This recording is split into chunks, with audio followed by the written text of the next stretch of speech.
customer experience between GSIS and its constituents have always been in place for the longest period of time. But today we're here primarily because the customer experience that GSIS should be able to extend to our teachers, specifically to the Department of Education, is something that we would like to highlight. Madam Secretary and Vice President, gusto ko pong ipaalam sa inyo na meron pong special lane ang atin pong mga guro sa GSIS. Ngunit dadagdagan pa po namin ito. Hindi lamang po yung ating dating lane, ngunit we are going to make sure that we have special lanes. Kami nakikipag-ugnayan sa mga service providers na para pag nakatawag at may problema ng ating mga guro ay may atnubay. Ako po ay naniniwala na walang tatalo pa rin sa isang tao na nakikipag-usap at nagbibigay ng paliwanag at binibigyan ng comfort ang atin pong mga may katanungan para po masagot ang kanilang pong mga pangangailangan. Isa po sa amin pong napag-usapan ang kalagayan po ng ating mga guro at paano po natin matutulungan ang ating mga guro, lalo na po yung mga nangangailangan ng pera in times of emergency.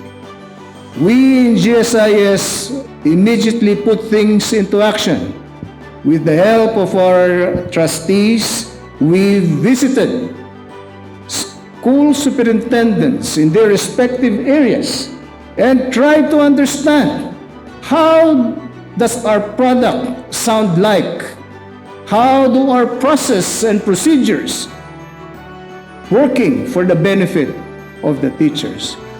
At ito po ay amin pong pinagsama-sama at nagkaroon po kami ng bagong produktong tinatawag natin pong Multi-Purpose Loan Flex. Sa pagkakataon pong ito, ang isa pong kawani ng gobyerno, hindi lang po ang ating mga guro, magkakaroon ng pagkakataon makahiram ng mas mababang interest rate ng 6%. At the same time, help them. We've extended the term structure to allow them to be able to pay longer, up to 10 years, para mababa at hindi po mabigat sa bulsa ng atin pong mga guro. At hindi lamang po iyon, ay amin pong itinaas ang maaring mautang up to 5 million subject to the net take-home pay and credit standards. In GSIS, lahat po ng may pagkakautang, lahat po ng mga guro, gusto ko po marinig po ninyo, yung nagkaroon kayo ng problema, ng pagkakataon na nagkaroon kayo ng sakuna, we're extending the loan condonation program up to 2025 para maayos po ninyo ang inyo pong mga accounts. We are now having those 15,000 properties of the GSIS foreclosed in the longest time to be able to be acquired by teachers and other government employees without a down payment. Kami po sa aming pagpunta at paglapit sa mga superintendents, school superintendents, sa mga guro, sinasabi, meron nga ho kayong pabahay, hindi ho namin ma-afford. So we listened and we came up with a program that allows you to be able to have a roof over your head with a lease with option to buy. Na wala na ho kayong down payment sapagkat ito po ang napakabigat na kailangang mailabas sa bulsa.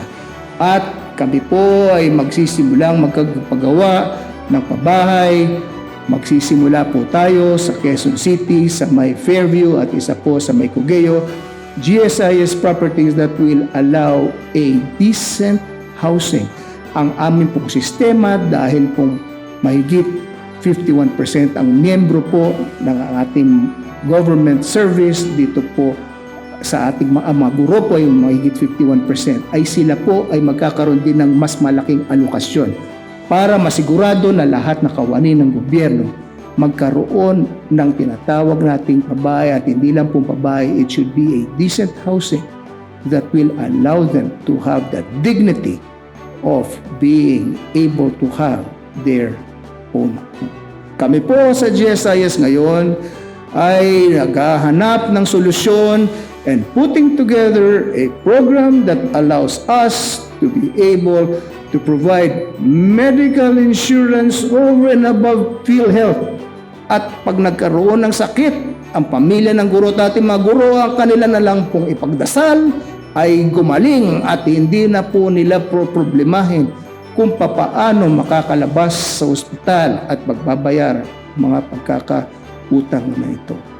There are a lot of things that we still have to work on, but we are very confident that customer experience, it's not just about service, but it is about giving decency to public service, giving the right or what is due to our public school teachers who have been there giving education to the rest of the Filipino people. And under the leadership of our Secretary of Education and Vice President, we are confident that constant interaction with your team will allow us to deliver the promise of a better life, not only for the teachers, but also for the rest of the Filipinos. An educated country will not only bring glory to the Philippines, but bring us out of this vicious cycle of economic misery that we've always been facing. Maraming salamat po sa inyong lahat. Ladies and gentlemen, the Vice President of the Republic of the Philippines and Secretary of the Department of Education, Honorable Sara Z. Duterte. We cannot overstate the importance of our gathering today, especially for government teachers and employees of the Department of Education. This gathering, happening while we are observing National Teachers Month, is the culmination of the efforts. This is a continuing effort in our partnership with the GSIS to address the concerns of our employees. This Memorandum of Agreement confirms our commitment to provide solutions to the concerns of our employees and to move forward with a renewed and stronger institutional collaboration anchored on our shared objective to best serve Filipinos and our country. These are the initial steps towards facilitating easier and more direct access to GSIS services for teachers and other DepEd personnel. First is GSIS is establishing express lanes exclusively for teachers and other DepEd personnel at its central office and its regional branches nationwide. Second, GSIS will look into adding a DepEd personnel specific option to their hotline.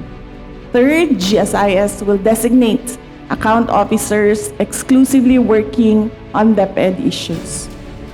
DepEd personnel compose more than half of the entire GSIS membership. Lastly, GSIS has committed to hosting an annual dialogue.